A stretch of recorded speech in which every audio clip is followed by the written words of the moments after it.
All right.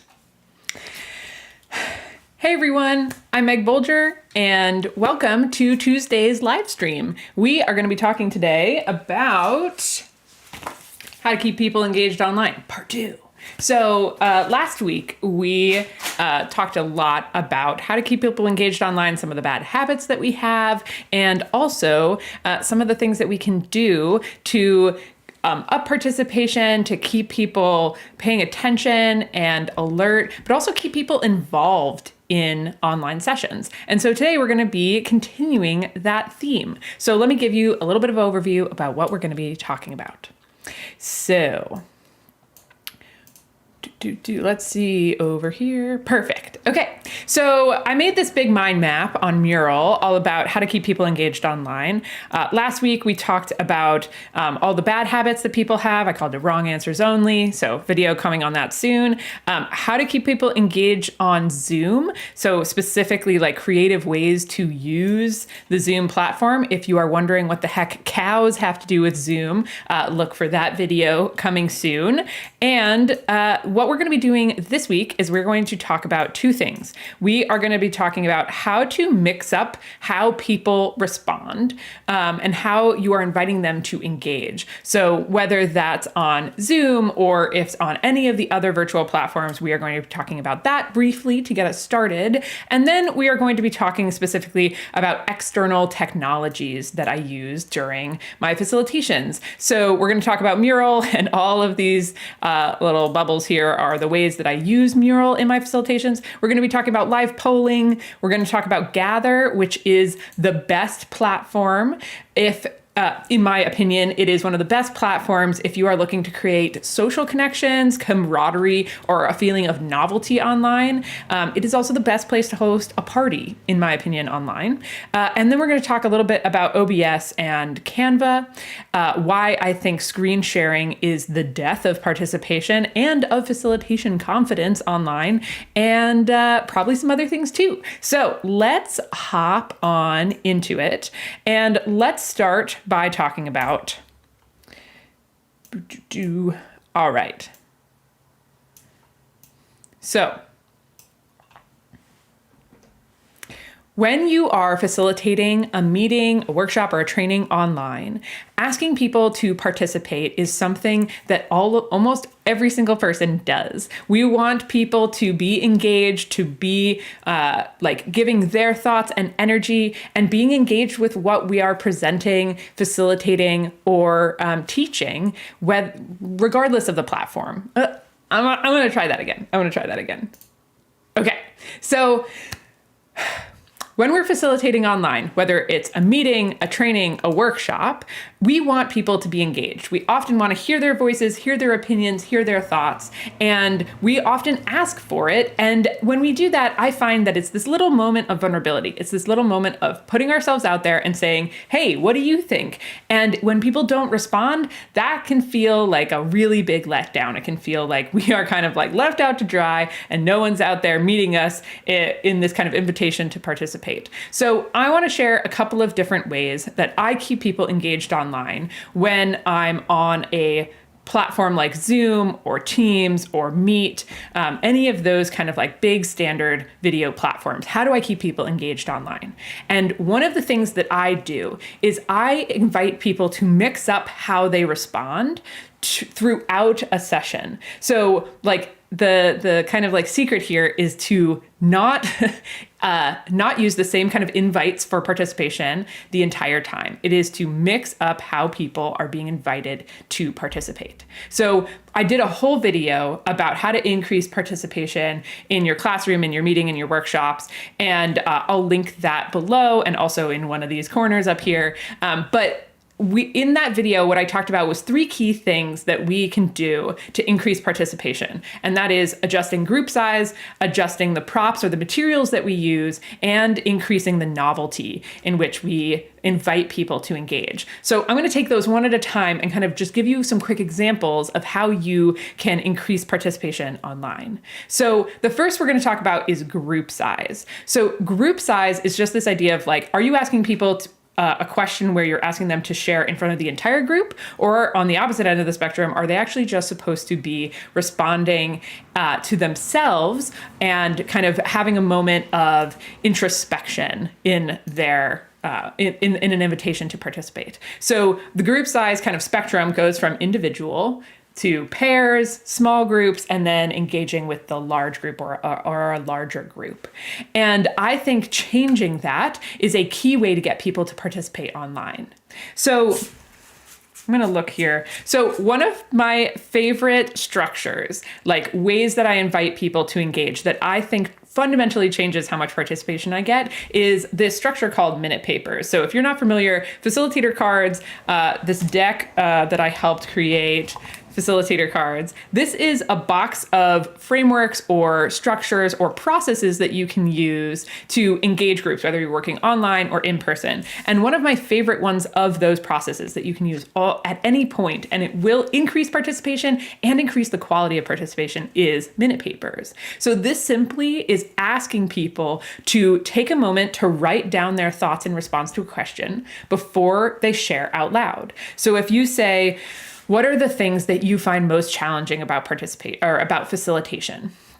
If I was to ask that to a group of 20 people in a Zoom, I think that it would be a little bit of awkward silence, and then there would be a few brave people who would speak up and speak out, either in the chat or out loud. And if I wanted to hear from more people, and specifically if I wanted to hear from people who don't tend to be the people who kind of raise their hand and like jump in there, then if I just ask people to do a quick minute paper beforehand, and I ask them, okay, I want you to write down what you find challenging about facilitation.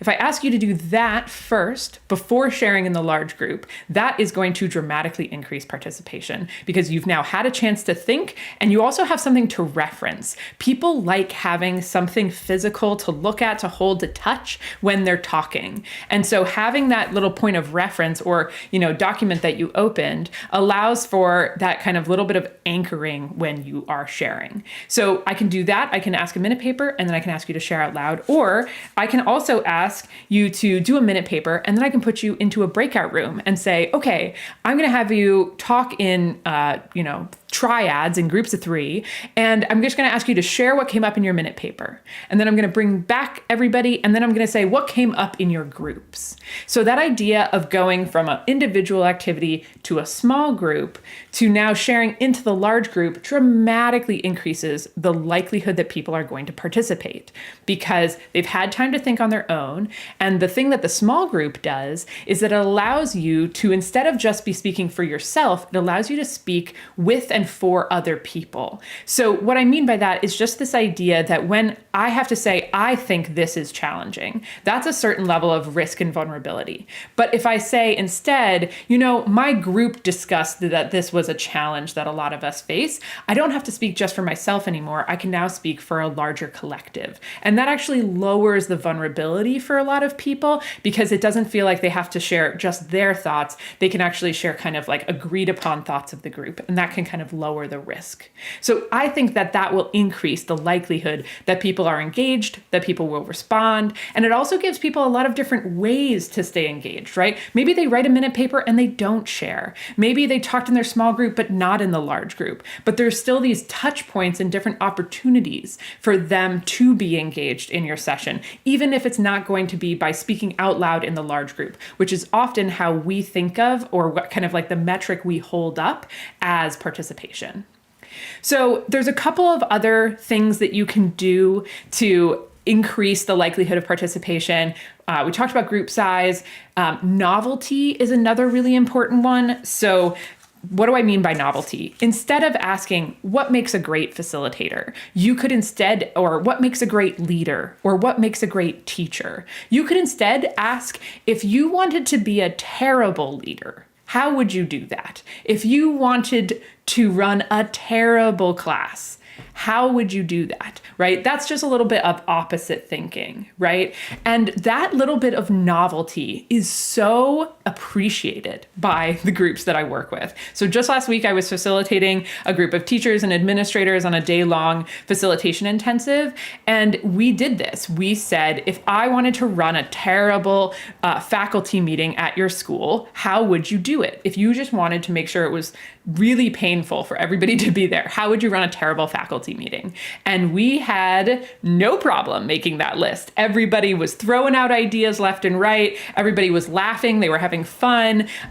And we were saying things that all of us knew we had done, but kind of was in this like permission giving way to make this list. So just creating new and novel structures for participation will increase the amount of participation and increase the amount of engagement. People were excited about that list. They were energized to make it. And then to know, like, what are we going to do with this? Like, you've now had this like huge list of like terrible ideas. What are we going to do with it? Right. And that really increased engagement. So we used opposite thinking to add a little bit of novelty. And then we followed that up with one of my favorite structures to kind of like mix up how people are engaging. And that is fishbowl, right? So fishbowl is what we did because we were in person is we dragged a couple chairs to the front of the room and I had just 4 or 5 people have a small group conversation in front of the large group. So there were kind of 2 ways to participate in that activity.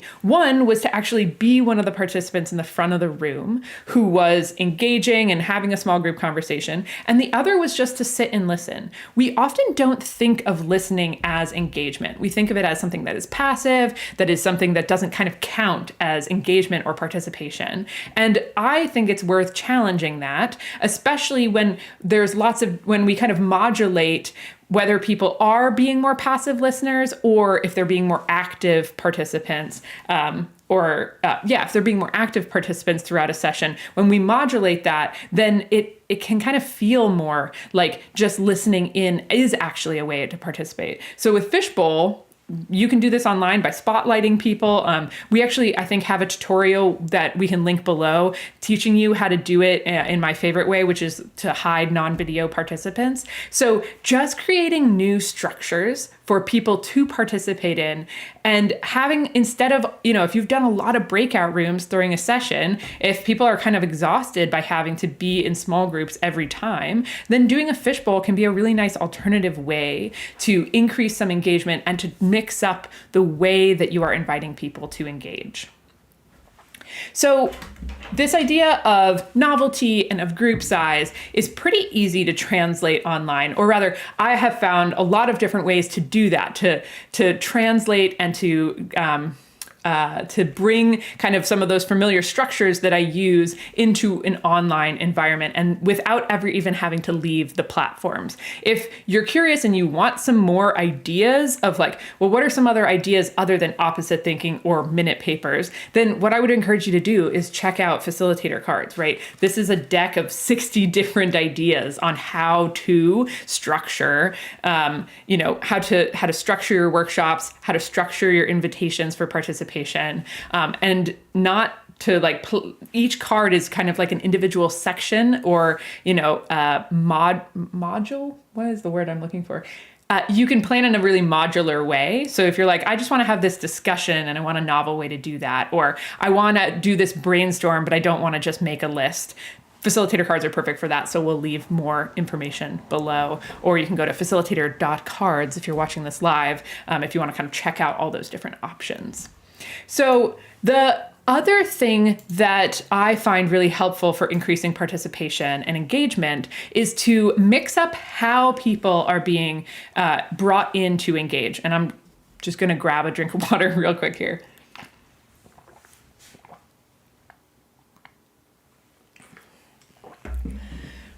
Okay, so we've talked about group size.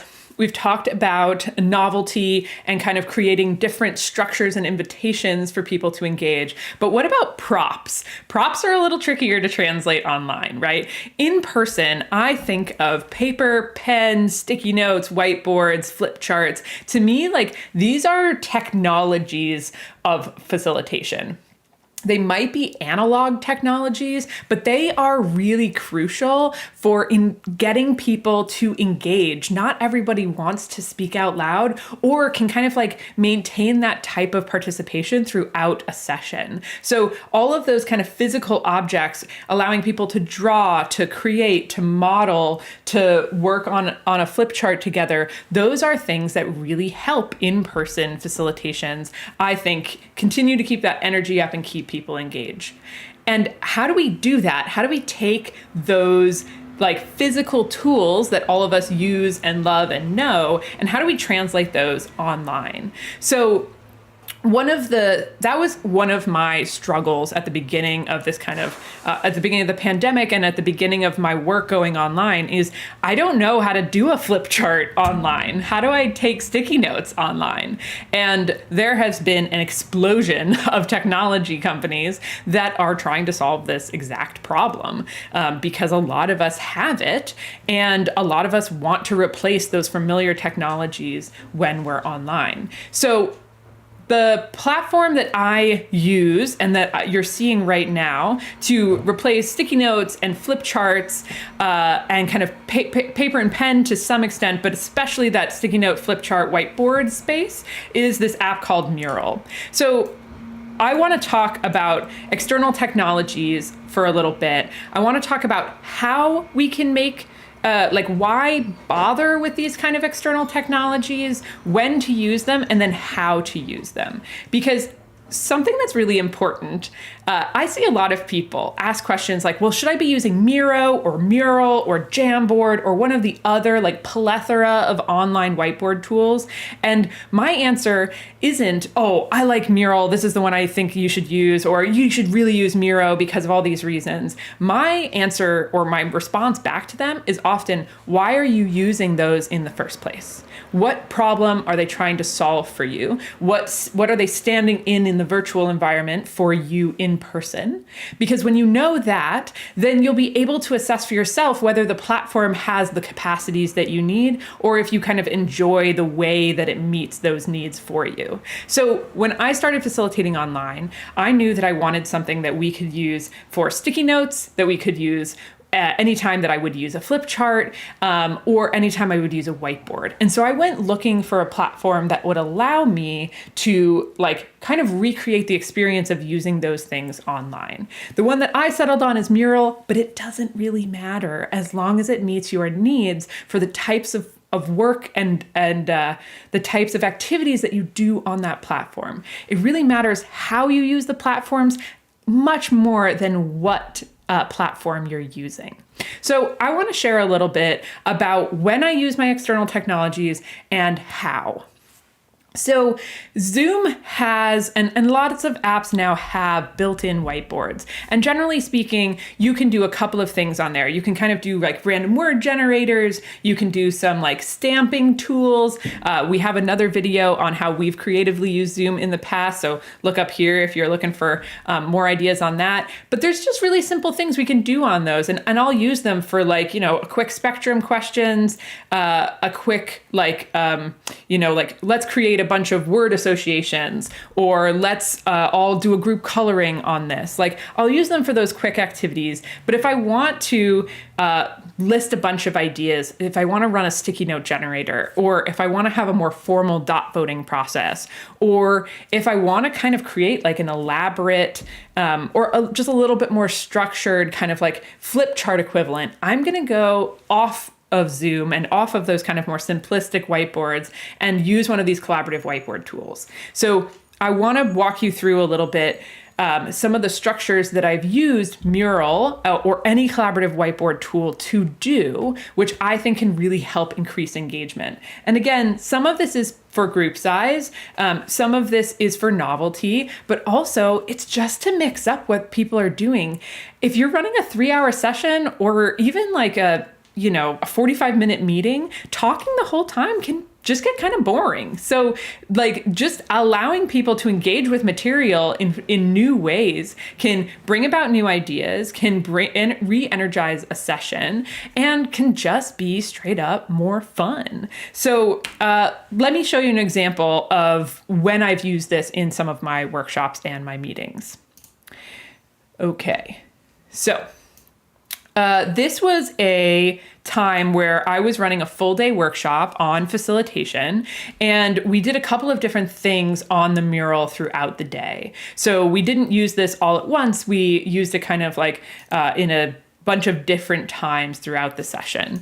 So one of the ways that we used it was as a stand-in for flip charts. So there's an activity that I've used a bunch of times called facilitating teaching and lecturing to kind of help people separate the difference between those. And when I'm in person, what I do is I grab a piece of flip chart, I split it in half and split the bottom in half again. And I ask people up top, you're going to write definitions, like how you would define lecturing. And then in the bottom two, you're going to give me the pros for lecturing and the cons for lecturing. And I'll give each group a different flip chart. One group's got lecturing, one group's got teaching, and one group's got facilitation, right? So I wanted to be able to do that same idea of I want you to create your flip chart with your group, but I wanted to be able to do it online. And so how I did that was I set up the mural really basically ahead of time, this structure of kind of room up here and then pros and cons down here. And I invited groups to find their specific place on the mural. If you were in the lecturing group, find the lecturing one, and then to just write their sticky notes of up top, we've got the definition and then pros and cons. So I could have done more elaborate directions or, put more structure into this, but because it's a relatively simple activity, I didn't need to. And what was really nice about that is I could ask people to generate ideas, and I could kind of see their progress, kind of similar to walking around the room when you're in person. I could see how their brainstorming and their generating ideas was going as they moved through their flip chart. And then we were able to just look as a group and work through their flip charts. How this increases engagement is it was a new way for people to engage with the question. It was a way for their entire group to be synced up and working on something together rather than people just kind of sharing comments at random. And it gave us something to look at and something to create together, right? So this is kind of a little artifact from the workshop itself. So that's a really nice way to do a sort of poster presentation. If you're wanting to do a poster presentation online, it's also a really easy way to do sticky notes. So that was one way that we used Mural in a workshop to just kind of increase the amount of participation and engagement.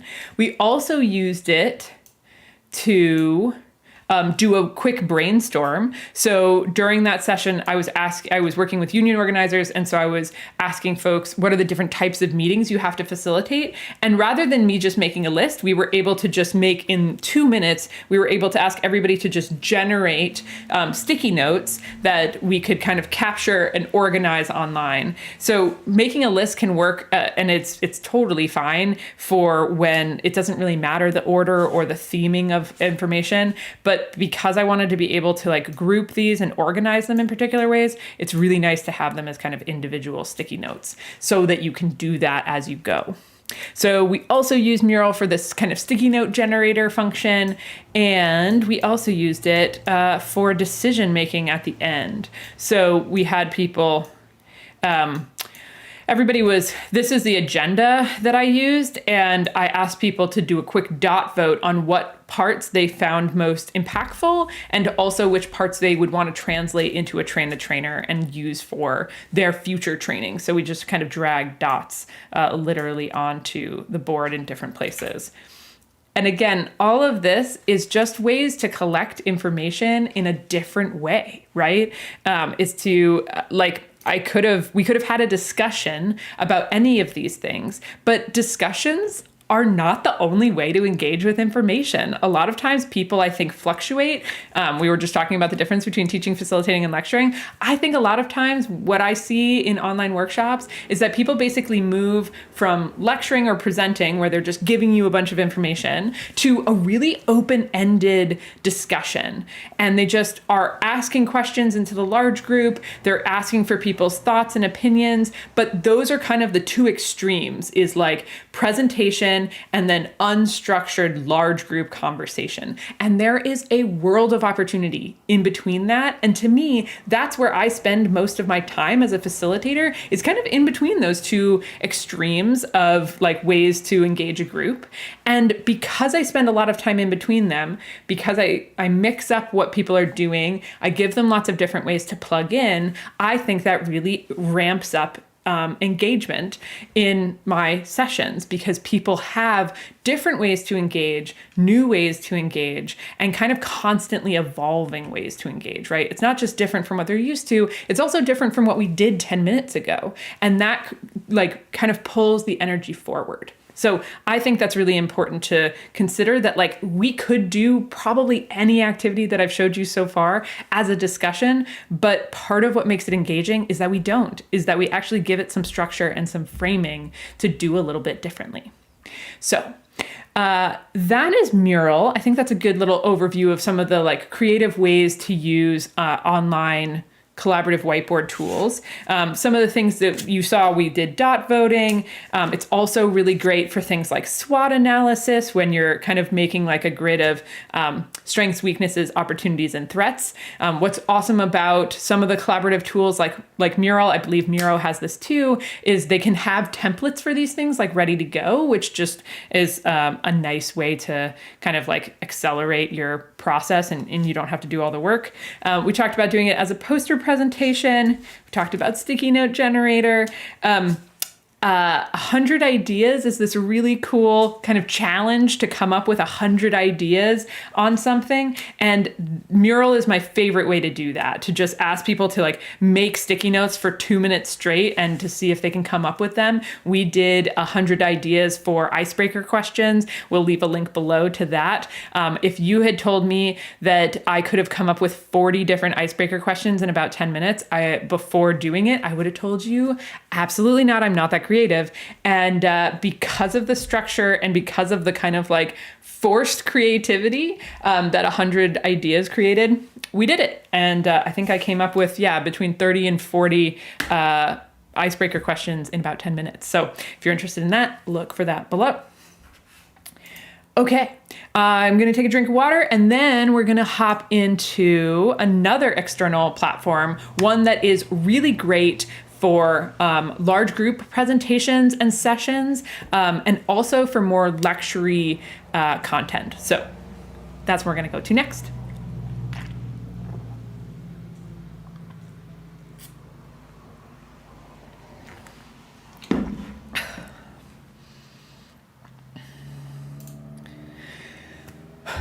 Okay.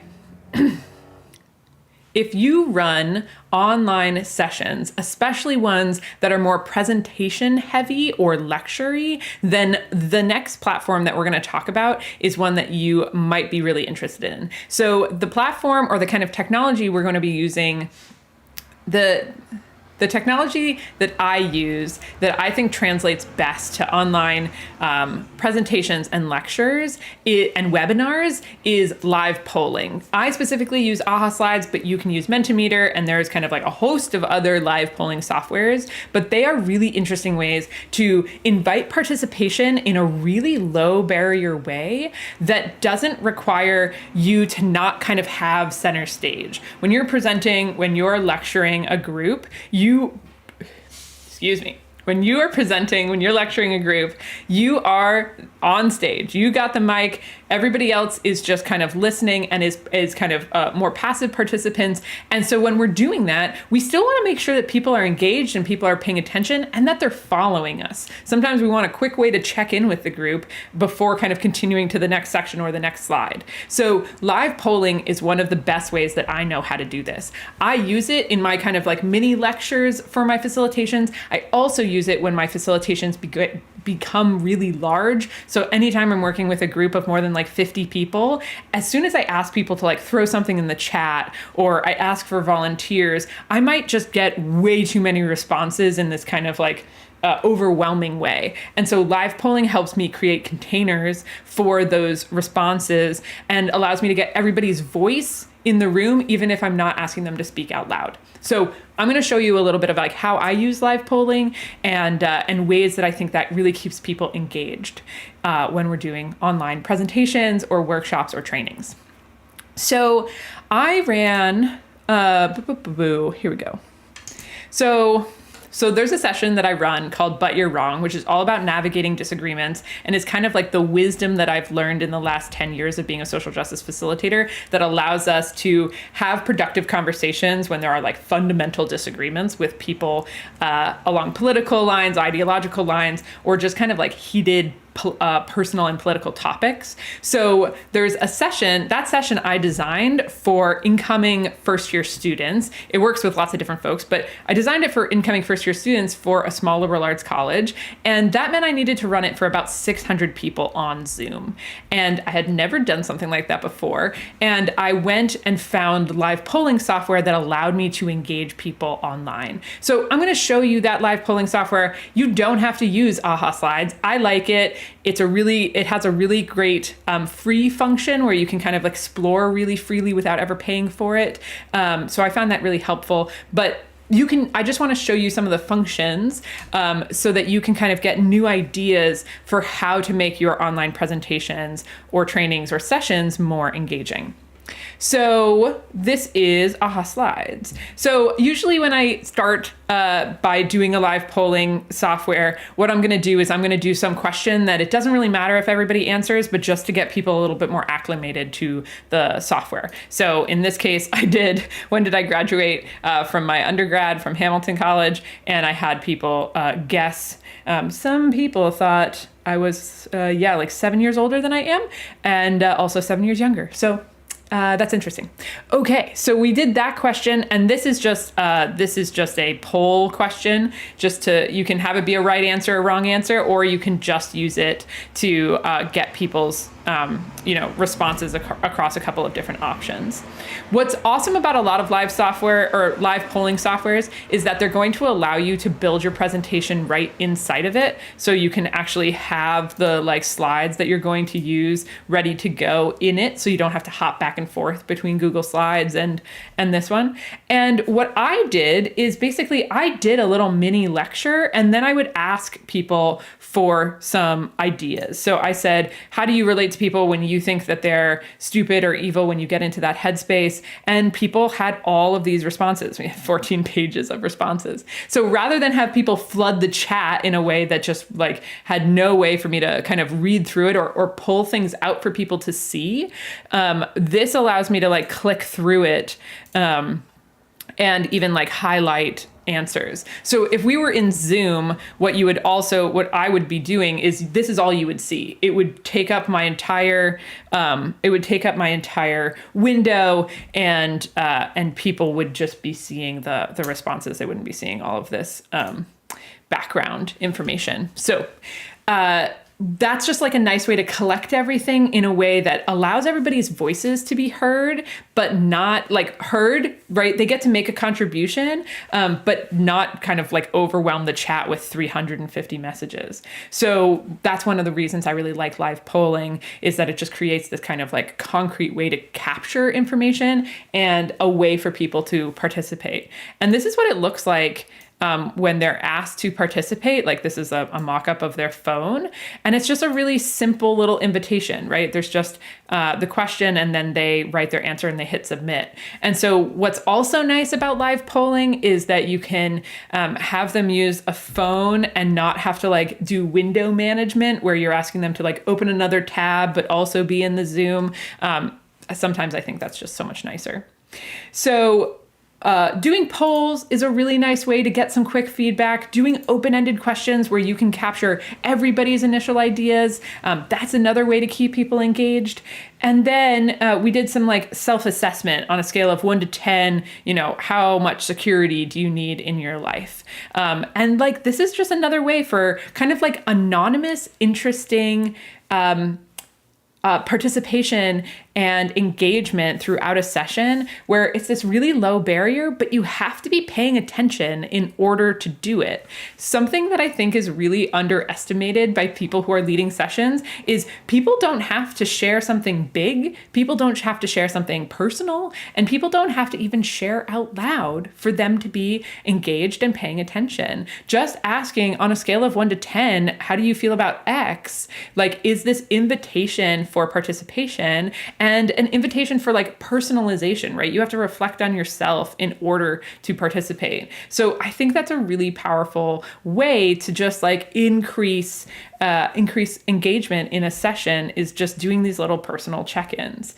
I've done also things that are just like, are you with me? Like thumbs up, thumbs down, or like shrug face, right? Just to get a sense of like where my group is at in any given moment. So I love using the polls on AHA Slides. I love using the open-ended questions. And the other thing that I love is using the Q&A feature. So the Q&A feature allows you to collect a bunch of questions and for folks to be able to upvote them. So a lot of times we'll say, does anybody have any questions? And we'll do that at the end of our session when people might have had questions throughout, but they didn't have any invitation or way to like share that beforehand. So we ask it, nobody remembers what their questions were at this point, and then we have kind of an unsatisfying Q&A, right? So one thing that's really cool that you can do with a lot of live polling softwares is you can have a specific Q&A section, but you can also collect those questions throughout the entire time. So with AHA Slides, I think there's a setting here, Q&A on all slides. So if you enable a setting, oh, you can't see it here. Oh, not going to come up. Okay. So there's a setting on AHA Slides where you can enable Q&A questions on all slides. And that way, in the participant view, when they are here, they can just hit this button, ask a question, and they'll be able to submit a question at any point in your presentation, right? So I think that could be a really powerful tool as a way to collect questions throughout a session and then have like some specific Q&A time to like get into that later in later in a workshop. So I think that's like a really interesting way to get people to engage throughout, but and to create a way for people to engage throughout, but not have to answer questions as they come in, or have to field them and write them down in the Zoom chat. That organization, kind of like the mental load of having to organize all of that is difficult. So I think it's important to know that there's kind of other structures and softwares that can support you in that. Okay, so those are all the ways that I've used live polling. Let's see if we covered the ones I pulled out. Quick popcorn shares, finger voting, really awesome for vanishing options. Vanishing options is like when you're trying to make a decision with a group, and one of my friends used this when they were going through a hiring process. They, had 5 candidates, and rather than discuss all 5, they said, okay, we want you to select your the 2 that you want to hire the least.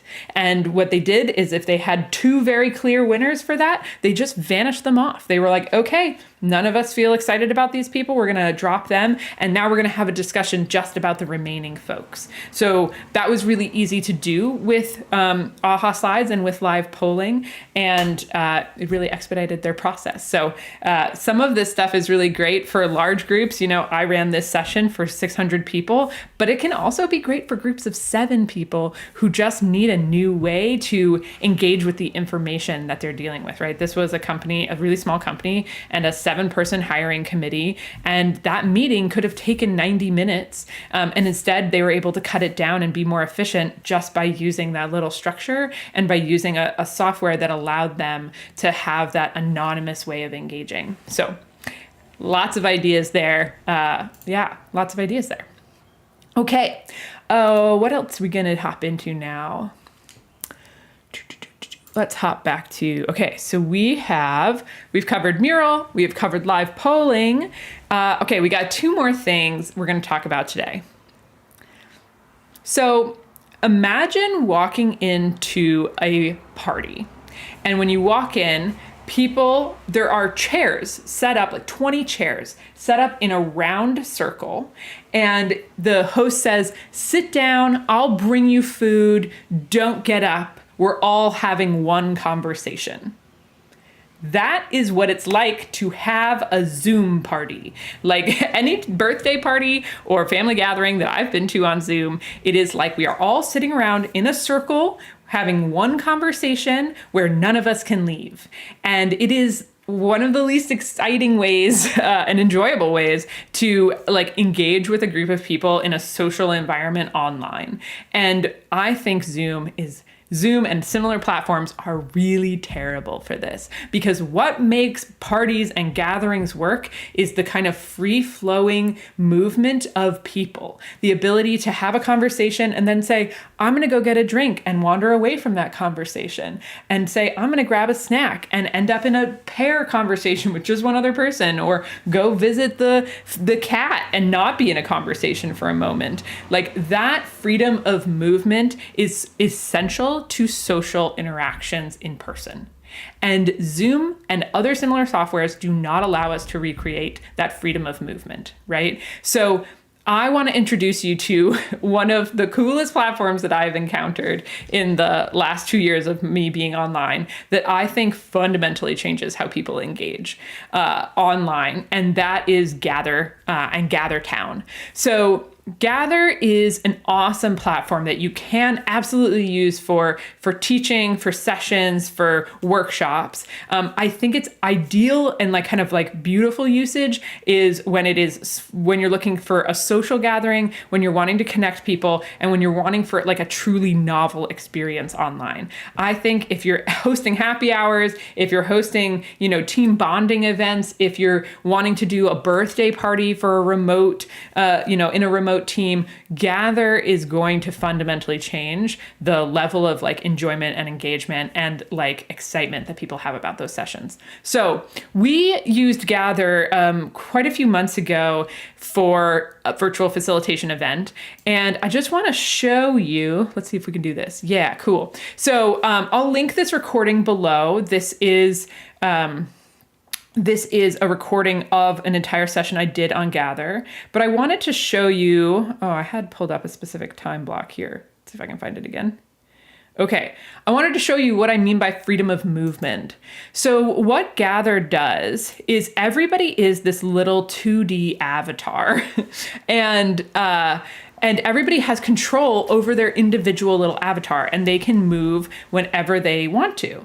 And what that allows us to do is I was able to say, okay, everybody, I want you to go and join each other on the couches and have some small group conversations. And so you can see everybody moving right now to the different couch areas. What's awesome about the different couches is those are discrete conversations. So Gather is what's called a spatial chat platform, which means that for Gather, each one of these little carpet areas was its own little individual chat or its own individual little like breakout room, essentially. But instead of me assigning people to breakout rooms, they could freely move between them, which just changes the game, right? Like you can do social gatherings, you can do birthday parties, you can do scavenger hunts. There's so many things that you can do on here because people have that individual agency and mobility to move between conversations. So I think that if you're looking to create those types of like social connections and opportunities, don't try to recreate that on Zoom. Instead, do something like engaging with a platform like Gather or other spatial chat softwares so that people can actually have some like freedom to move and kind of flow between conversations. So right now, and how it's so cool as a facilitator is like it really recreates way more lifelike what it's like to be a facilitator, to like hop in on their conversation and be able to like peek in and be like, hey, how's it going? And they're like, good. And you're like, oh, okay, great. And then you can walk over to the next group and see if they have questions or if they're getting stuck. So that's what I'm doing right here in the video is like, I'm just dropping in on this trio having a conversation, and in a moment I'll walk up to the next carpet square and I'll be able to have a completely separate conversation with that group. So Gather allows us to do really cool things. These kind of spatial chat softwares allow us to have really different types of online engagements. So I just wanted to share that because I think it's sometimes we're trying to ask Zoom or the other kind of like big softwares to do things they're not good at. Like if we want people to just be having a single experience or a controlled experience where we're saying, now you're in breakout rooms, now you're back in the large group, now we're all having a discussion, that can be really great. And that's recreating the experience of a workshop. But if we're having social interactions with folks, if we're asking people to, just come and mill about and have conversations and get to know each other, that is not easily recreated on Zoom. So exploring, it's called spatial chat software, or Gather specifically could be a really powerful tool to change that up. Okay, let's see. Gather. Okay, the last thing we are gonna chat about today is we're going to talk about OBS and Canva. So when I am facilitating, let's make sure this is ready to go. Okay. So recently I was asked to come into, let me make this a little more generic. So when I watch people facilitate online, one of the most ubiquitous times that causes me to like kind of cringe or causes people to get thrown off their game is when people open a screen share. It is like a meme, a joke, right? That people will like leave tabs open that they shouldn't have or have inappropriate bookmarks. And all of that, I think, is a really uncomfortable experience, both for the presenter or the facilitator and for the people who are watching somebody give the presentation. When you go to screen share and you're getting personal information about the person that you just don't need or want, or that is just straight up distracting for most of us who, don't need any help being distracted on a computer. Screen shares give us so much opportunity for that. It's also incredibly, well, let me backtrack a little bit. I think screen shares are one of the most disorienting things we regularly do on Zoom meetings. Whether you're using Zoom or Teams or Google Meet, screen shares are something that almost everybody does, and I find to be one of the most disorienting things for me as a facilitator and for my participants.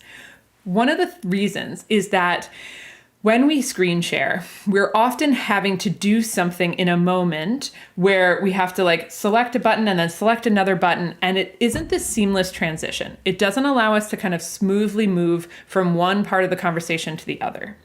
I also find that when people are screen sharing, there's a lot of times where we're getting information that we did not sign up for. We're seeing their bookmarks, we're seeing their tabs, we're seeing that they haven't closed tabs in the last 5 years and that they're just got infinite tabs going on. And all of that information distracts from the information that they actually want us to pay attention to. And sometimes I think also creates this little bit of like, oh, I shouldn't be seeing this, or I don't want to know those, those are your 5 most searched things, right? And that can be uncomfortable for participants, and it can also throw us off as facilitators. Screen shares are also one of the only times where we're not seeing what our participants are seeing. When you screen share on Zoom, it doesn't look to you the way that it looks to your participants. And that really threw me off as a facilitator. It was something that I did not enjoy, because that's why we always have to say, can you see my screen? Because there isn't a way for us to know that for sure. And so I found screen shares to be something that I really disliked and that I felt like also were needed sometimes in my workshops. So not only are they distracting, overwhelming, and also like off-putting, they can also tank engagement. So I find as soon as somebody starts screen sharing when I'm on a webinar or a workshop, my brain goes, you don't need to pay attention now. They're not going to call on you. Like as soon as you have that screen share, I think a lot of people kind of have this mental shift It's kind of like the teacher turned down the lights and turned on a video, and all of a sudden you know that you're not on the spot anymore. There's no chance they're going to ask for your participation, so you don't have to pay as close attention. And that is not ideal when we are looking to make our sessions engaging, and participatory, because we're often kind of asking people turn off and then turn back on. So I found that one of the most essential technologies that I have found in the last few years is one that allows me to avoid screen sharing. I personally use OBS, which is open broadcaster software, links and more information below, to completely change what people see as my Zoom window. So the video you're watching right now, I can make the video that you're watching right now happen inside my Zoom window. I don't mean the recorded YouTube, but I mean just this idea of like having this icon in the corner, or what I'm about to show you, these, oh, there we go. I don't know why that didn't translate very well. Okay, there we go. All right, let's try that again.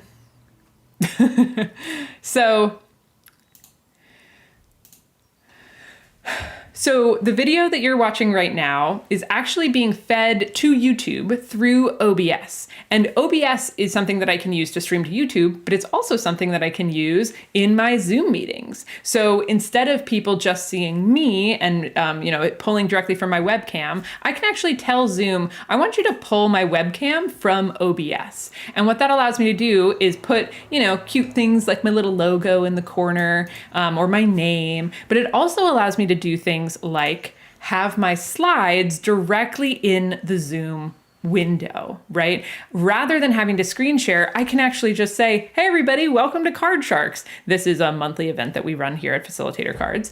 And I can say, welcome to Card Sharks. And people are like, whoa, what is this? They call it Zoom magic. Like, what is this Zoom magic? I don't have to screen share. I don't have to share my slides in order to do this. I can just have it featured right there in my window, which is really helpful. Sometimes we don't actually need our slides to take over our entire screen. We just want to have them there for reference, or to let people know, in this case, they're in the right place.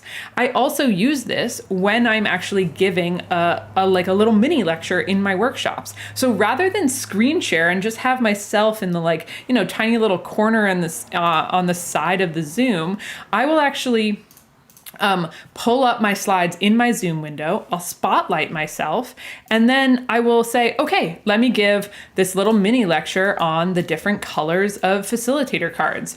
First we have emotion cards, we've got ideation cards, we've got clarification cards, and we've got execution cards, right?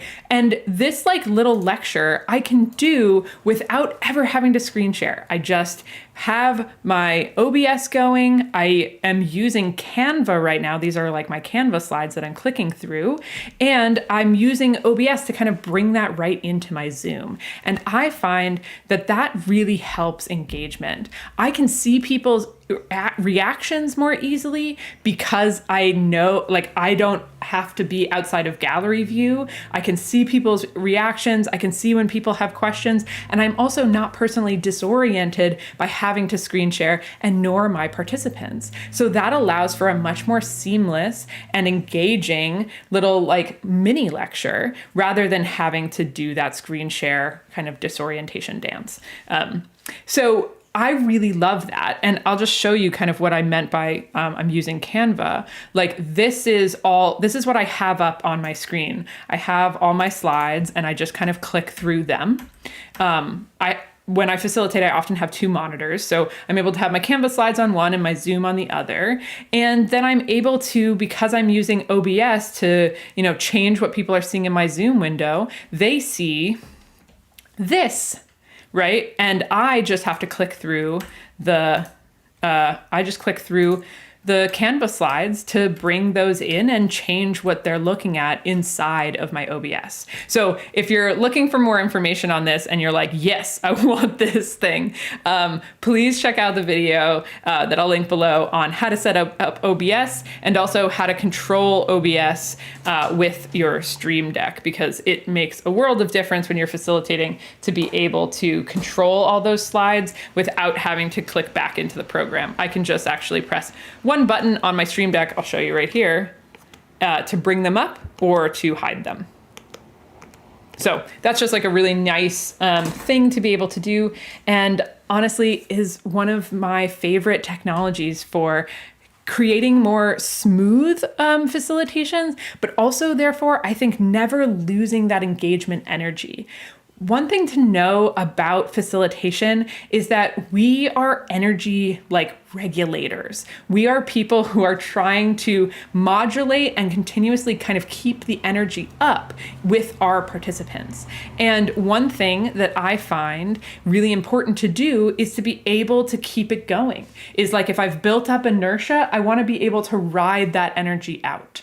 And things like screen shares, things like, in person or online, looking through my notes, feeling lost in my agenda, asking people to hang on, those are moments where I can just feel the energy in the room drop. And so whatever I can do as a facilitator to keep that energy moving forward, to keep my facilitation moving smoothly, and to allow me to ride that inertia, I think is worth investing and looking at. And for me, softwares like OBS and Stream Deck and allowing me to bring my slides directly into my video allow me to do that, which therefore increases engagement and enjoyment in my facilitations. So I think that's going to do it for today. If you have any questions about engaging people online, whether that's the platforms, the technologies, or how to use them, please leave comments below. If you got something out of this video, I would love you to like it. It's totally free and it helps us out a bunch. And we'll be back next week. I'll see you next Tuesday for more conversations on facilitation. This is Meg Bolger signing